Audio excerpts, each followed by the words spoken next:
Some people call me Freeway Ricky Ross, but you can call me whatever you like. I'm a friend of Pete. At my height, from 84 to 86, I was doing at least $1 million every day. Facing life in prison, LA's biggest crack dealer now is saying he was a pawn in a CIA plot. I'm not thinking that it's conspiracy. How can I get busted by just introducing two guys?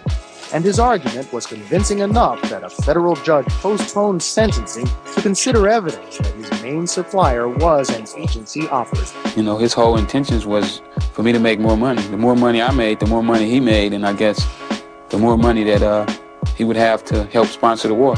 My name that year was one of the biggest names in the country. Have you ever seen anybody confront Rick Ross about you? Why are you running around with this dude's name? When he got some money, they forgot about he was a correctional officer. You got gangsters, doing records with him, snitches and all this, but they doing records with a police officer. Officer Ricky punched in his shit. He didn't want to smoke by ICARUS. He's a rapper, so if you ask me, he's a real nigga. Anytime I'm around, he disappears. ICARUS is this guy's name. He got some video evidence in there to back up that he's really living what he's talking about. Can't hate on that. And for those of you dumb fucks, Vancouver is nowhere near Toronto. It's hours and hours and hours away. My dad bought a gym in the 90s with a guy that was from Thailand. He was a champion. It was in the early 90s when kickboxing was really big. So I grew up sitting on the ground, eating rice, going and running 4 miles, coming back, doing 30 rounds of pads and sparring. That's the way I grew up, always training. Vancouver's gang war about to heat up again. Inside this hospital, Peter Adiwal is recovering from multiple bullet wounds. Gang violence he knows all too well. A notorious gang leader, Peter Adiwal, was shot. Adiwal served jail time. It's a short-lived lifestyle. And there's a big line of people waiting to take your spot. It's only a matter of time before it happens. First round was a machine gun. It got me like 20 times. They got me a few times in the head, a few times in the face, and then a bunch of times in the body. All I can say is you're supposed to be here, Peter. I'm always trying to figure out what that is, the purpose. I've dedicated my life to service now. Welcome to Pete's Podcast, everybody. It's a very special podcast today. My guest is a really interesting one with an amazing story, one of resilience. My co-host today is also equally impressive. I'm going to let them introduce themselves in a second, but a little bit about the channel. It was designed to help people from all walks of life, regardless of background, race, age, criminal background, learn things in a simpler way. The guests are often my friends, just like my co-host is today. He's one of my best friends. He's a very impressive man. He's super talented, one of the most talented people I know. And check out his Instagram, which we'll have linked down at the bottom. I'll let him introduce himself. Everyone meet ICARUS. I'm ICARUS. I'm an artist from Vancouver, BC. I've lived in Europe for 6 years and just got back about a year and a half ago. And I've been here since, from painting to poetry, martial arts. It's all I know and what saved me, I think, in the life that I grew up in. So it's a pleasure to be here. Thank you very much, Pete, for the awesome intros. And I look forward to talking to Freeway and to doing many more podcasts with you. The pleasure's mine. So without further ado, I want to introduce everyone to the real Rick Ross. Some people call me Freeway Ricky Ross, but you can call me whatever you like. I'm a friend of Pete. You have amazing energy, and we're so happy to have you today. I'm glad to be here. I mean, Hey, and Echo told me you guys going to try to get me into Canada. That's right. We're going to try. That's a hard feat. Yeah. You know, they don't allow convicted felons to come in there. No, they don't. It's really difficult, but we have some connections, and we're definitely going to push for that, because I think it would be amazing for people to meet you out here. We could do a book tour, and even if we don't end up getting you into Canada, I was telling Echo that we should get you on a satellite, and then we could give away or sell your books that you've already signed, on camera, and then you could talk to people through satellite, through the TV when we do these book signings. But let's just try to get you into Canada first. And if that doesn't work, then we'll figure something else out for people to get to know you. I wonder what they're going to say if Donald Trump win the presidency. Will he be able to come to Canada? Well, I think he can pardon himself. No, but Canada would have to pardon him. Oh, I see. Yeah, so he can't get a pardon from the state. Oh, he can't? No, the president can't pardon us. It has to be the governor. Oh, I see. I don't know how it would go with Donald Trump, but that's an interesting question. Yeah, they probably change the rules. Yeah. You know how they do. You know how they do. As an American, how do you feel about that whole situation that just went down, the attempted assassination? And there's a lot of speculation as the media does, and a lot of people kind of, I see them kind of promoting their own narratives. But what's your take on that? It's wild, man. I mean, you know, who would ever thought, you know, that in this day and age they'd be trying to assassinate the president of the United States, you know? Yeah. Almost like we're in a third world country. Yeah. Straight up. Yeah. Very interesting times. Freeway, what do you think? Was it faked or was it real? I think it was real. I can't see anybody taking a chance getting a shot that close. No, I don't think nobody would. I mean, stand in front of a gun. I couldn't even stand in front of a gun if you didn't pull the trigger. You know, I probably would fucking take off running, you know, just immediately duck or something, you know. So I can't see anybody allowing somebody to shoot, you know, from that far away with a gun, and you know, the wind could blow and change the direction of the bullet. Yeah, it's just wild. If he stays that, he's a bad motherfucker. But it's definitely interesting to see all the speculation, because we live in a time now of information where it can be used. It's kind of a double-edged sword, I think. And you have a lot of people that can run narratives, they can propagate these narratives, and then people really believe them. And then it can be dangerous, but it also can be useful. But it's wild to see people's reactions and how fast people are willing to refute things or say that it's, you know, it's a certain way. Yeah, absolutely. Did you have to deal with that when you were when you got out of prison and, you know, the world started to get to know who you were, and you kind of went on this mission, as far as I see, to kind of show the world who you are? And did you get a lot of, I mean, you had to have gotten a lot of media attention, and how did you deal with that, with these people that are creating these narratives as, oh, he's the... Well, I don't think I got the media attention that I deserved. Yeah. You know, for some of the feats I've done. When I went to prison, I was on every television station, every newspaper, you know, all around the country. CIA stuff, right? Sorry to cut you off. That was what. Yeah, exactly. But since I've been home, you know, they haven't wrote about some of the things that I've done. You know, good things. I'm going to being illiterate to speaking at some of the biggest colleges in this country. You know, I think that's a pretty amazing feat. Even even if I did it myself. Yeah. I was listening to your interviews, and you were talking about how guys would kind of bug you, saying, "Hey, why are you reading those books? You ain't getting out. You got life." And you just kept on. That was pretty impressive. My bro Damien, he had a question for you. He's in prison right now. Freeway, reputations have their pros and cons. Was yours something you ignored or embraced? It's almost impossible not to use my reputation, but I try not to. You know, I don't use that as a crutch. You know, I don't expect people to cater to me because of, you know, my past or who I am. I would like for people to judge me for my deeds that I do right now. I saw your interview and talking about Frank Lucas and how he just had a different attitude about things, and you just have an amazing attitude about everything. You know, like it's just... Well, I genuinely like people. Yeah. I like people. You know, I can't help it. Yeah, especially the female version. I love it. Yeah, I think we can all agree on that. Yeah, and I saw how you said you would rather make friends. You used to share your money with everybody. Nobody's going to do nothing to you when you feed them. I mean, you know, absolutely. Even a wild animal, you know, if you start to feed it long enough, they'll eventually adjust to you and allow you to coexist with them. That's very true. Yeah, absolutely. Yeah. And I stressed the same thing in one of my other podcasts when someone was interviewing me. I said, you know, when you don't feed your people, that's when the problems start.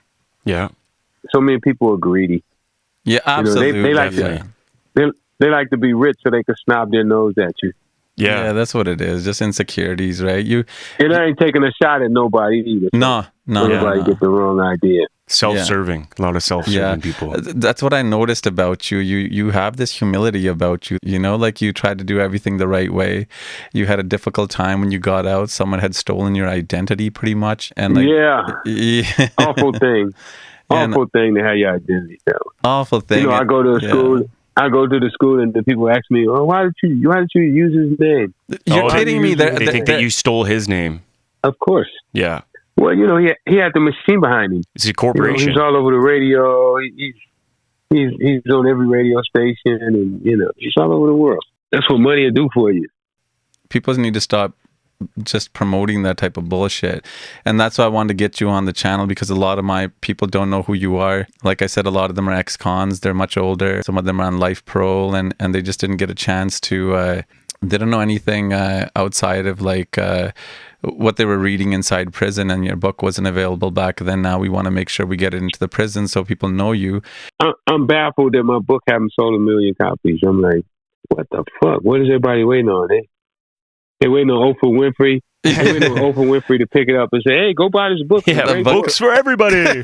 The book club, right? Oprah Book Club. Anyone that's listening, you guys can reach out to us. If you're a bookstore or anyone wants to get some kind of promotion going for Freeway, let's try to sell 1 million books for him. I got a call from Holland today thinking that the rapper was going to be on. And I said, no, it's Freeway. And he said, oh, yeah, I know who he is. And I said, well, people need to stop calling Leonard II. I can't remember what his name is. Rick Ross, that ain't his Leonard name. II. Yeah. Yeah, he's got $1 billion off of your name, bro. That's they say he got $1 billion. I don't know about that. But you know what? At the end of the day, he's still a human. You know what I mean? He's still a human, and it's so interesting to see people, how they put people on a pedestal, and they almost think like he's a deity or something. Yeah, and because they look like they got some money. Yeah. And he may not have a dime. Yeah, but I'm wondering why he keep having these car shows at his house. Maybe he's trying to pay his rent. Yeah, straight up. But to be honest with you, people who really have it, they don't talk about it. Mm-hmm. That's they don't true. brag about it. That's true. Coming from the man, yeah, they kind of become, be like, yeah. But his whole persona is based on that. It's based on this braggadocious kind of mentality where look what I have. But that's based on a falsehood. That's right. Yeah. It starts out false, it winds up false. Mm-hmm. Yeah, it's probably broke. So there's levels to this stuff, right? Our listeners, they might have seen you on Joe Rogan recently talking about how you were making $1 million on a bad day, $3 million on a good day, and you were still driving just regular cars, and like how difficult was that not to give in to like all the things you could have done? I wasn't doing it so that I could go around and say I'm bigger than everybody, I'm better than everybody. That's not why I wanted money. Mm-hmm. I wanted money so that I could create job opportunities and create wealth for my grandkids. I saw that you were trying to make because none of y'all could get jobs, and then you were like, I'll create jobs. I'll stay at this hotel. It was rough. It was rough trying to get a job, especially when you can't read or write. I just told my nephew last night, I got some nice, cars and toys and bikes and stuff. And I try to tell them when they're young, being rich is not the money that you have in your pocket. Being rich is the goals that you have in your pocket. Ooh. So if you can, set a goal, many goals, and try to, attack the smaller ones to get there, then you're a rich man. You'll be a rich man, but you got to have goals, right? How many millionaires did you create? How many millionaires did you help create? How many billionaires? That's right. That's right. Yeah. That's real wealth, right? And even spiritually too. How many people can you help? How many people can you elevate their mindset in order to, become a good person? There's value in that too. Freeway, I've been watching how you were inspired by these books, and one of them was Richest Man in Babylon, and you were saying you pretty much have these books memorized.